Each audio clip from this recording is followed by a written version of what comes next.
How much sim time do you recommend before I start flying my 5-inch? That's going to vary depending on person. Some people, after 3 hours in the simulator, they're just a natural and they're probably ready to fly. Some people, after 20 hours in the simulator, they still are struggling and they're not there yet. It's not about the number of hours as much as it is your ability to control the drone. What you need to be able to do before you fly a real drone is you need to have enough control of the drone, number one, that you're not going to just fly it away and crash it somewhere unsafe, okay? So let's say you're flying your drone at a soccer field, right? Or a football field or a big field at a park. You need to be able to keep the drone within the bounds of that field, because outside the bounds of that field, there may be people, buildings, cars, other things that we don't want to crash our drone in.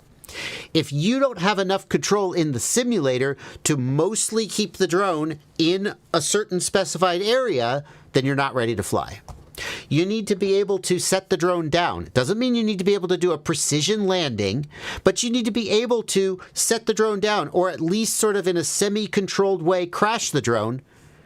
And if you start losing control, you need to be able to get control back or set the drone down in a semi-controlled way so that you don't create an unsafe condition. So if you could take off the drone in the simulator and you start to fly, but the minute you do a sharp turn, you just hit the reset button, you're not ready to fly yet. Okay? You need to be able to control the drone, and if you lose control, get control back. You need to be able to keep it in a given area, and then you need to have enough control that you're not going to like hit something like in the area.